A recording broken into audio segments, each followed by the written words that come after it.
when you come across a person, no matter how young or old, along the way, life's way, in the grocery store or in the post office or something, Jesus said, "Say not ye." Open door! Come on!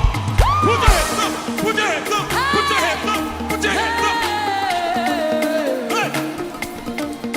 It is an open door. Open, open.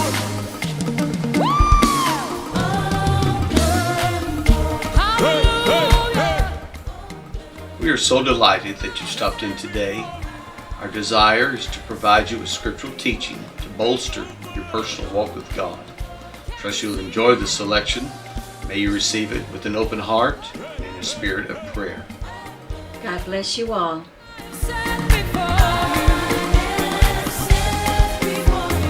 open. God is open.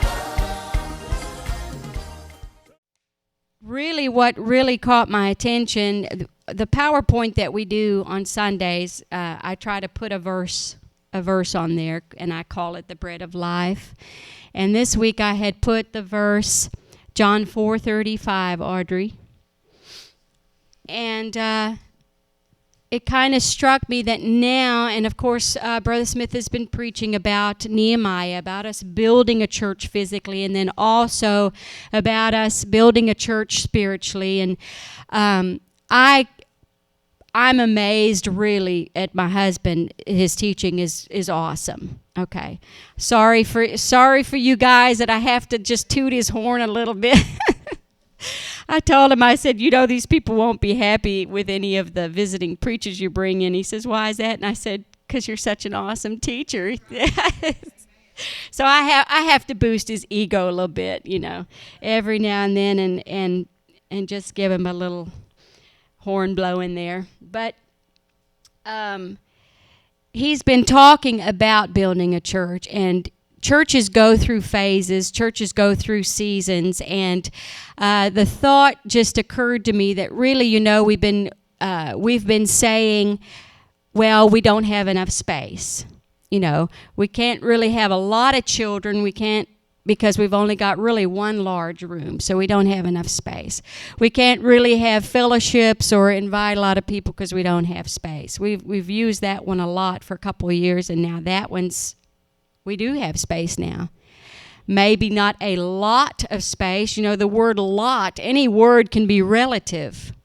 There are girls that are anorexic and they think they're fat. So all words are relative. We may not have a lot of space as in a mega church, but we do now have more space than what we had before. So that excuse or that little thing about space no longer exists. So really we're going into a new phase as a church, as Grace Pentecostal, and really as people of the name and people in the kingdom of God. We talk about the church as Grace Pentecostal, but really the church of the living God. And it is harvest time. Jesus said in John 4:35, "Say not ye, there are yet 4 months, and then cometh the harvest." Don't say when we get a lot of space. When we have space, when we have time, when we have this or that or the other, or when we have helpers, or when we have 14 Sunday school teachers lined up, then Jesus said, "Say not ye. Say not ye that there's still 4 months. Behold, I say unto you, lift up your eyes and look on the fields, for they are white already to harvest." You've heard the saying, don't put off for tomorrow what you can get done today. I have a family that changes that around and says, why do today what you can do tomorrow? I did marry a man who was a very, very big procrastinator. Now, in 31 years, he has changed a lot. He has changed a lot in that category. And I'm thankful for that, because I'm not a procrastinator, and it used to drive me nuts to wait till the last minute for everything. And there are times that he still kind of digresses into that. But, he has his little faults. This is my night. I get to share all of his little... He does that to me, so I have to give him payback. But Jesus said, "Say not ye." I don't want to hear the excuses. Don't look. I mean, look for yourselves. And I told Audrey, put our little harvest thingy on there. Look. I mean, there's wheat, there's corn, there's harvest to be taken in. Look outside the door just across the street. There are people that need the Lord. And say not ye, it'll be later. Say not ye that, when the kid down the street grows up and they can understand a little bit more, then I'll go tell them about Jesus. Or say not ye, that when I get a chance, I'll call so-and-so. Although they've been on your heart for a long time. But you've said, I'll do it tomorrow. I'll do it tomorrow. Jesus said, don't do that. Say not ye that, because the harvest is white, ready to harvest. Proverbs 6:5-7 says, "Go to the ant, thou sluggard, consider her ways, and be wise." We have to be wise. She has no guide. She has no overseer. She has no ruler. But she provides her meat in the summer and gathers her food in the harvest, and she does that for the next season that's coming up, and that is because she's going to be hungry in the winter if she doesn't do it. There are seasons in the church. There are seasons in our lives, and all of our seasons do not always coincide. But it is harvest time in one way or another in our world. Your world may be a little different than mine. Her world may be different than yours. You live in different neighborhoods. You rub shoulders with different people. But somewhere in this city in Savannah, and for someone in Grace Pentecostal Sanctuary, it is harvest time. Look around you. Look in your neighborhood. Look across the street, or look in the grocery store. Someone needs the Lord. Don't say, I'll do it another time. So we can agree the will of God in general is that we should win the lost. Mark 16:14, Jesus gave what we call now, or we've kind of given a little name, the Great Commission. He said afterward, he appeared unto them and was teaching them, and he said unto them in verse 16:15, "Go ye into all the world and preach the gospel to every creature. He that believeth and is baptized shall be saved, but he that believeth not shall be damned." It might come down to the fact of, do we really believe the gospel? I mean, do we really believe that those that believe will be saved, those that don't believe will be damned? And if we do believe that, the Bible says, how will they believe? How will they even come to know who he is without a preacher, without somebody coming to share with them? So it comes down to us opening our eyes, seeing that the season is right, seeing that the gospel is very, very applicable for our day and age in 2013. And then you might say, well, how can I do it? How can I do it? I am not... I don't know anything, Brother Smith said tonight. I know nothing. I'm innocent. I don't know a thing. Well, we all have something to offer. The way that the world is reached, and I'm not a preacher or a teacher, but I'll give you the 3 points. You always, Brother Smith is always such a good teacher that he just gives it to you precisely. So I've got to get my 3 points in. Learning your world, we're going to talk about. Listening to your world and loving your world are three ways. There are not only 3 ways to do, and this is not an all-conclusive little talk, but the 3 ways that I want to talk about tonight. Learning your world, listening to your world, and loving your world. Learning your world is the one that you're going to hate. I know you're going to hate it. And by the time I get through with this little 5 minutes right here, this little 5 minutes about learning your world, you're going to say, Sister Smith has gone to college and learned Greek. How about they call this generation an ego-casting generation? They call this generation an I generation. And the reason they do that is because of technology.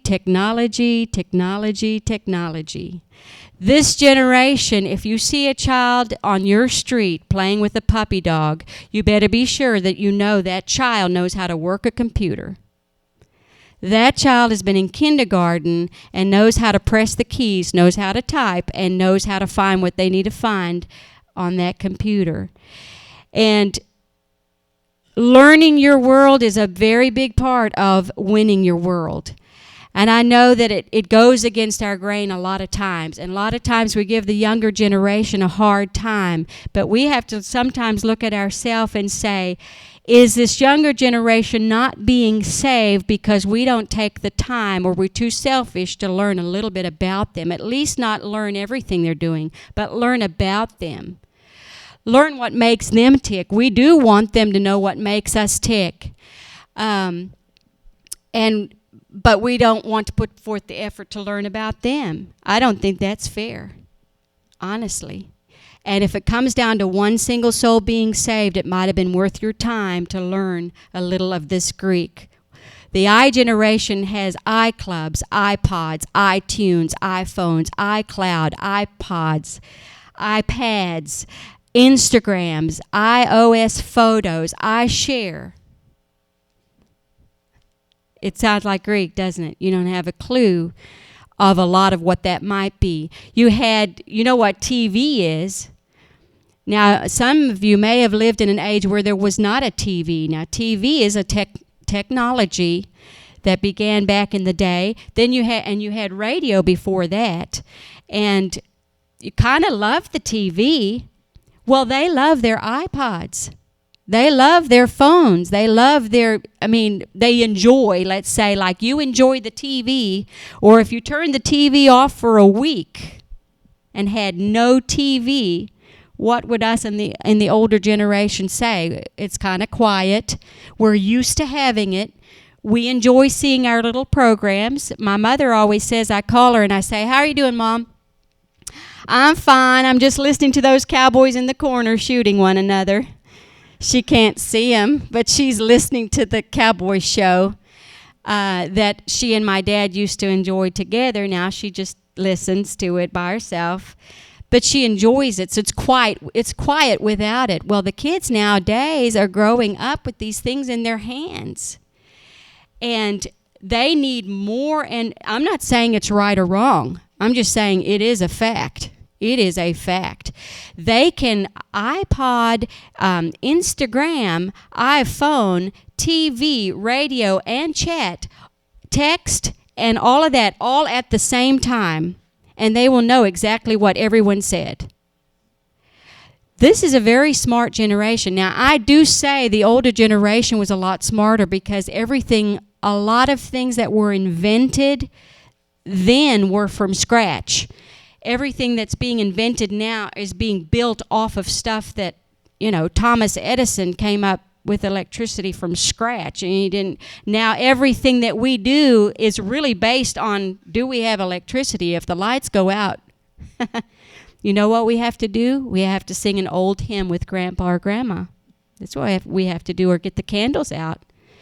So the younger generation does need to know the older generation, but the older the younger as well. It's both ways. We have to learn our world to be able to reach them.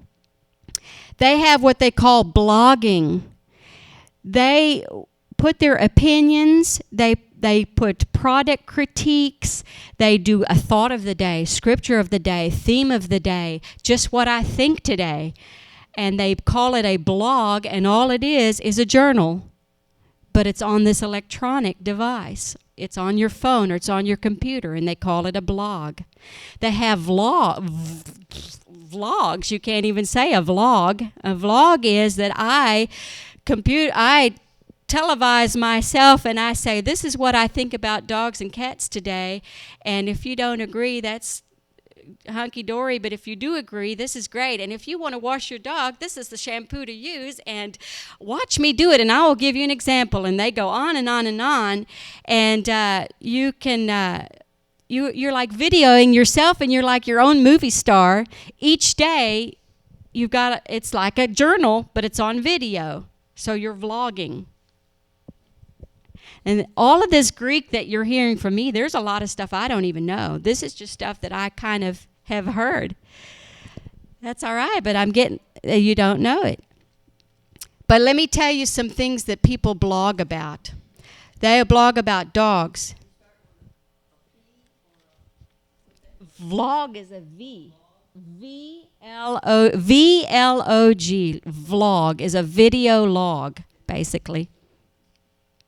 Now, you can blog. Blogging is the written version of that.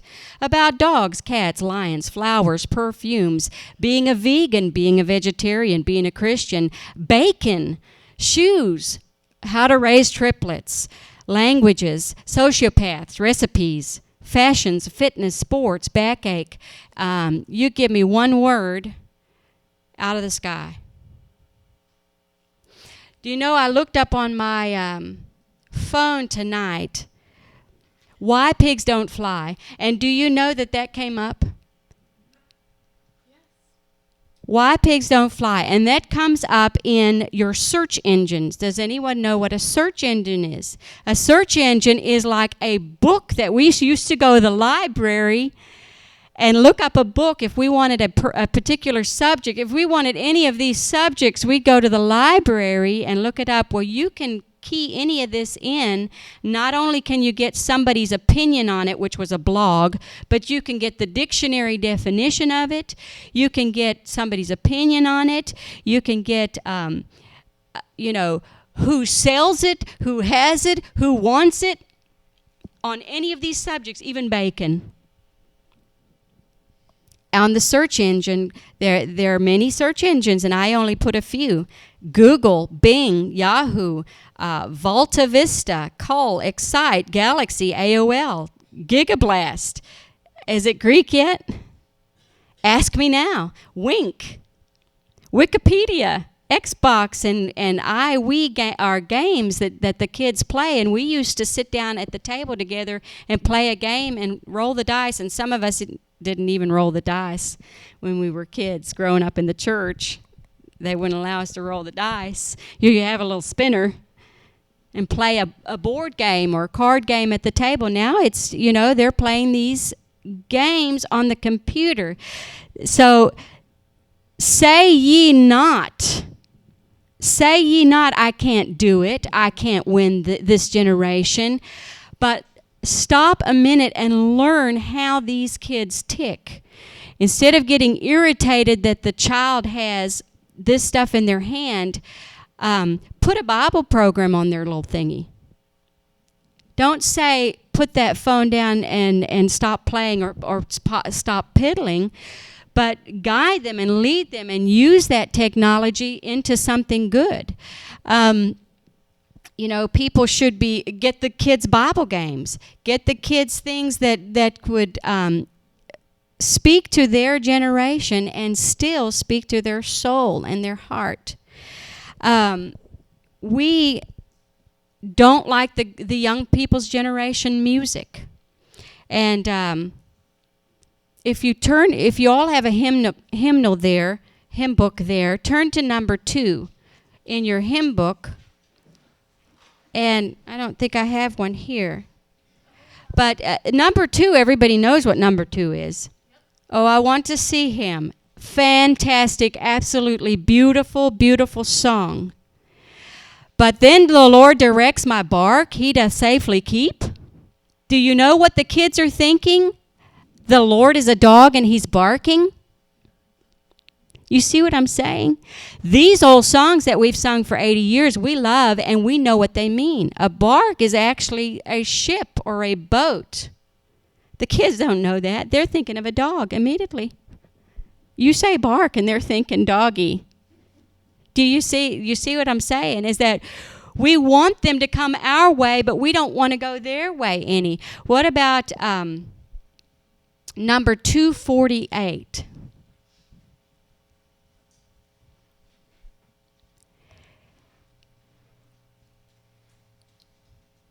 He brought me out of the miry clay. What in the world is a miry clay, and why was I in it? I would never be in a miry clay because I'm in my house on the computer and I don't even know how to play outside. You see, the children, we have to learn how our generation, and I might be talking really about the young people, and really I am, because without the young people, the church will die. You have to have offspring, and I can't have any more children. Physical children. I mean, the church won't grow, in numbers without young people. Used to be back in the day, you'd have yourself on the pew, and then your kids on the pew, and then your grandkids and your great-grands, and here you all are, and that's how the church is built. Now, of course, with technology, then again, people are going here, there, and everywhere, of course, to find jobs and this and that. Travel is easier, so they leave and they go to another city, they go away. But the goal is to get some young people that are still living here, that can have children, maybe. But we have to learn how they tick. One other song that really is an absolutely beautiful, beautiful old hymn, number 95. I love, love, love. Rock of ages, cleft for me, let me hide myself in thee. Let the water and the blood, and I don't have a songbook up here, and I don't know it all by heart. But there was one word in there. What's the sentence say, Claudia, where I asked you to look up that word? I think it might be the last line or somewhere there.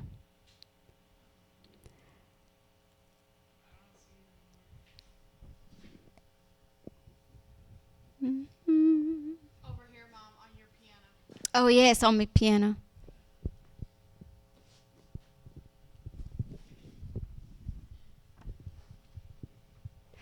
Now I know we've learned a new word since we've lived here, and we learned that word from Sister Sonner. And it was passel. We learned that word from Sister Sonner, and every single day we can learn new words.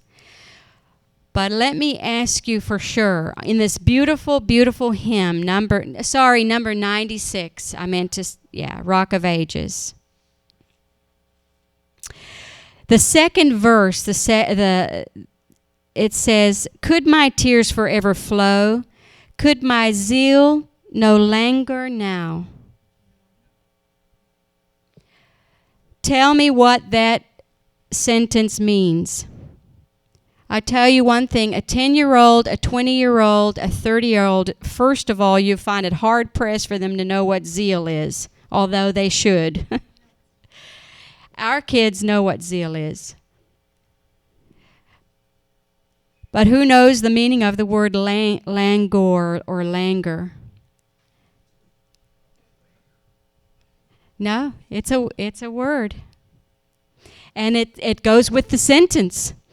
It says that my zeal no languor now. And Claudia looked it up. And you know how she looked it up?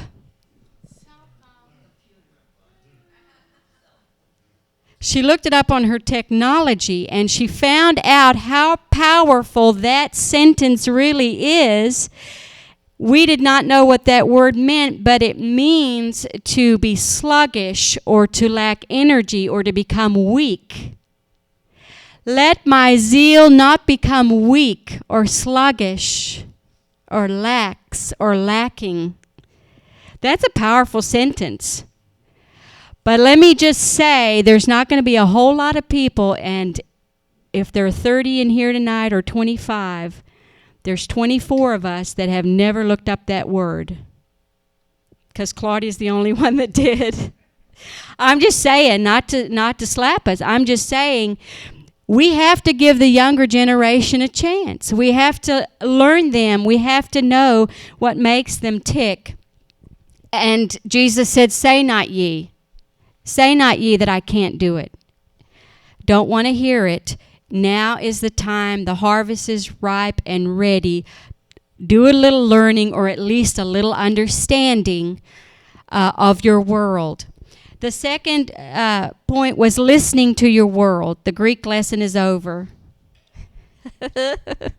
Listening to your world, that's easier for us because we have learned conversation. Now, a lot of our kids don't know conversation, and it's because people don't take time to listen.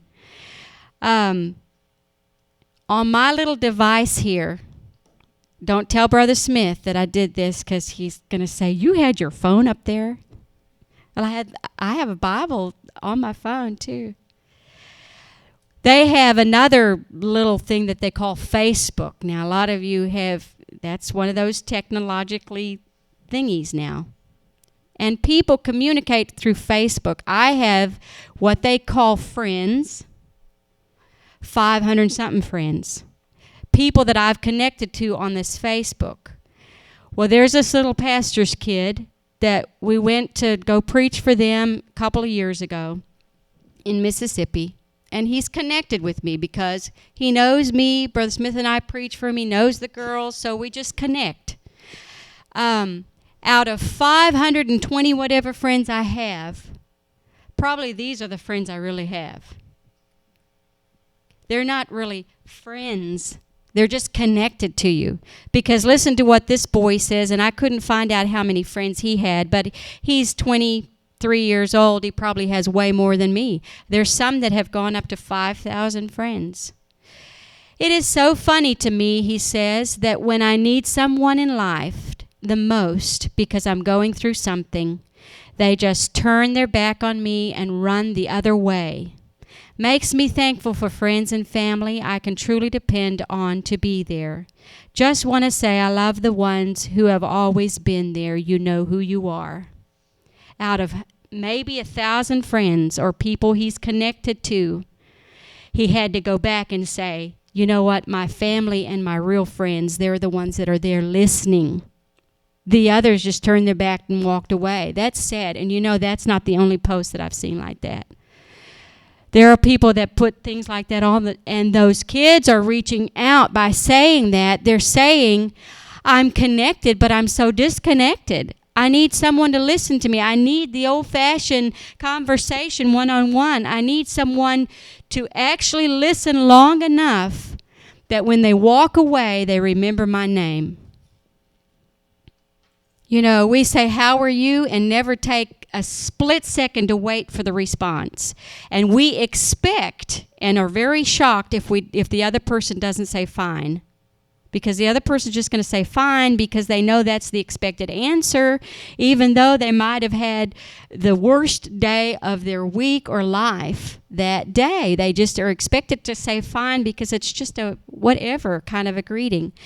So that skill that you learned of listening and communicating, because we were of the older generation, maybe without that technology to sit and piddle with all the time, and we talked. It's called talking, conversation. It's I say something and you listen, and we do that. That's called conversation. The young kids don't know that.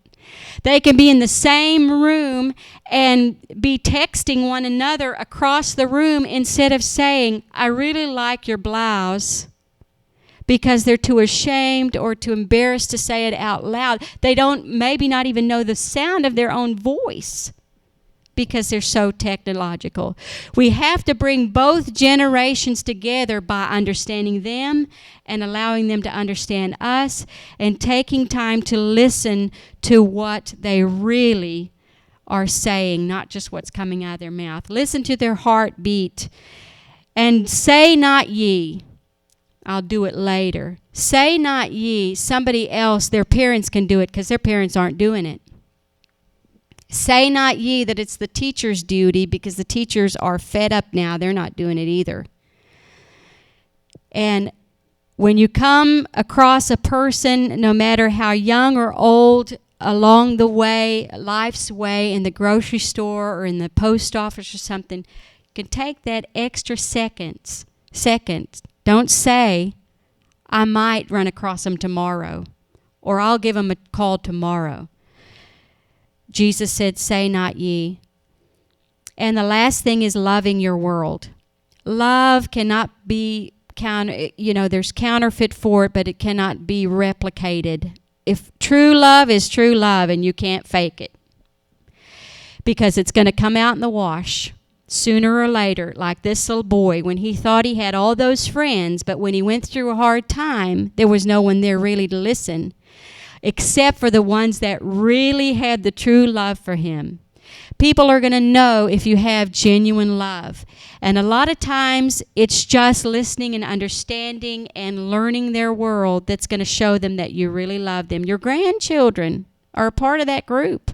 Your great-grands are a part of that group. You've got to act interested. You've got to act like you are interested because you love them. You know that media can break down. The electricity could go off. And like I said before, we'd be in the dark and we'd have to light candles or play a table game or play Who's the Ghost in the Dark or whatever the games are they used to play back in the day with no lights. And when the lights go out and when the media is shut off, and the media is only as good as its operator anyway, their true love will be the only thing that is left there waiting for them.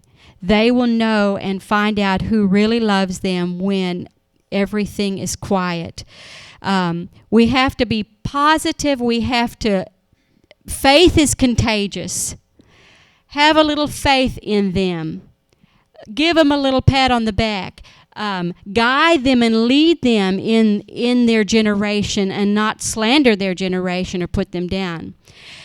Speaking about songs in their generation, here's a song that was written in the new generation, but we don't like the singing. But it says, I've seen dreams that move the mountains, hope that never ends, even when the sky is falling. I've seen miracles just happen. Silent prayers get answered. Broken hearts become brand new. That's what faith can do. That is a song from the new generation. We understood every word. Those words can speak to your heart. Don't underestimate this generation. Reach out to them, learn about them, and they will in turn do the same with you, because it is harvest time. Say not ye, Jesus said, say not ye, another time, another day. Let the other people do it. He said it's now. It's harvest time. And that's all I have to say about that.